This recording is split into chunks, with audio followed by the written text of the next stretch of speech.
In a wilderness as vast as Rocky Mountain National Park, you'd assume finding solitude is as simple as setting foot outside your car. But it's much more complicated than that. We've been here when we haven't been able to find a parking spot. Just this weekend, this highway looked more like a parking lot, It was insane. frustrating visitors like Julie Pease from South Dakota. Just trying to get to the entrance to the gate of the national park was probably 45 minutes just from Estes Park. We have seen last year an increase of road rage or truly like parking lot rage because people can't find parking spaces. A record 4.1 million people visited Rocky Mountain National Park in 2015. That's up a whopping 21% from the year before. Now, to give you some idea of what that looks like, on its busiest days last year, more than 13,000 cars entered the park every day. What do you do when a park becomes too popular? That's something that's being studied right now. The large crowds are taking a toll on everything from trails to toilets.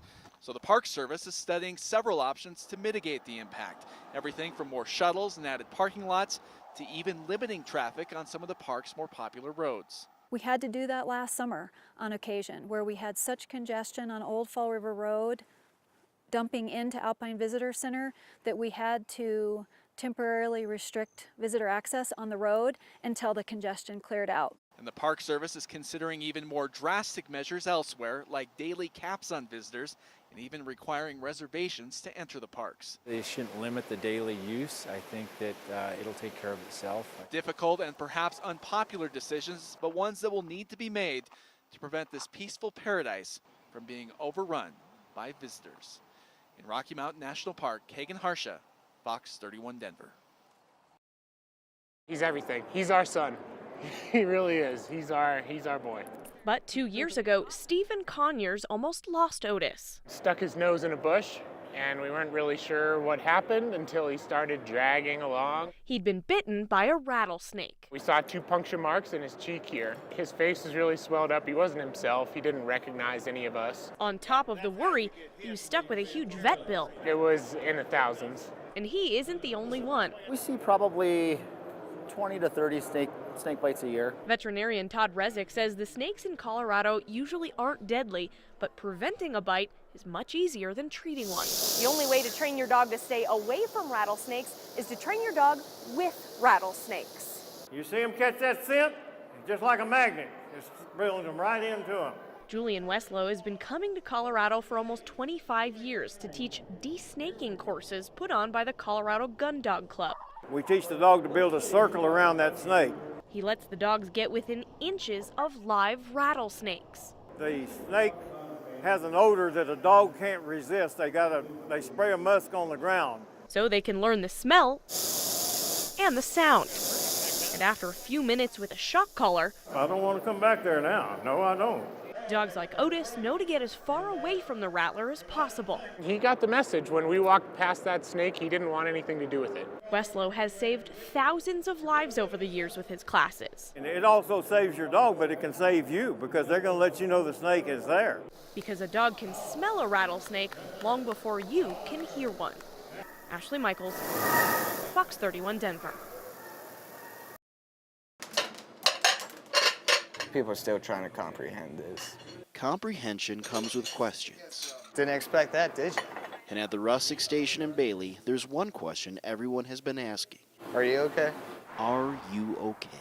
I think maybe third grade. Having known Nate since elementary school, Hunter Rydell says he's still trying to understand. It was weird because he was such a big part in most everyone's lives. Even if you didn't know him, you knew about him. How is it someone who coached you at football and wrestling and played such an important role in your life could be gone just like that? I know there's crazy people around here, but I never thought it was gonna go to like that extent. Throughout the day, people in Bailey lie in the streets to show their support. With their hands held high, they saluted a man whose title was far more important than deputy. He was family. And at Platte Canyon, students quickly realized a member of their family was gone. We tried keeping our minds off of it, but there were some who just couldn't hold back, and it just hit them really hard. As for Hunter, he's holding on to some good memories. There's one day when him and I were talking smack to each other on the football field, and he almost threw me into the turd pond. Knowing memories are all he has left, of a man who meant so much to him. I deserved it. I started it. For years, one of Boulder's most popular parks was a reminder of all the damage caused by the flood in 2013. But today was a celebration for, as the locals tell us, not only restoration, but improvement. Sometimes I got them summertime blues. It looked like it was just one big mud field. It was pretty much ankle deep mud with deep ruts in it. Walk around town with no shoes on my feet. It was sad to see because it's such a heavily used park. No, it looks amazing. It's so nice. Yeah, just tables, great for the kids. You got grass, pathway, the creek. I mean, what more can you ask for? Boulder Park goers are singing a different tune, as Ebbenfein Park is back to its name. And such a pretty park. Locals say the park is for everyone. We live about a 10-minute walk from here.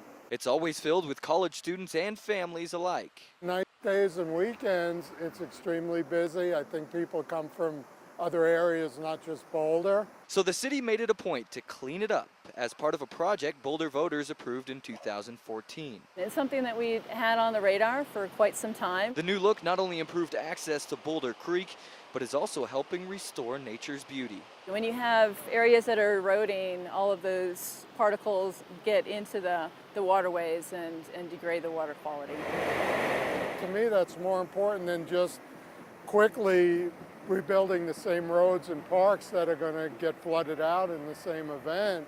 That hopefully it's an improvement. And today's celebration marked the first completion of Boulder's community and culture safety project.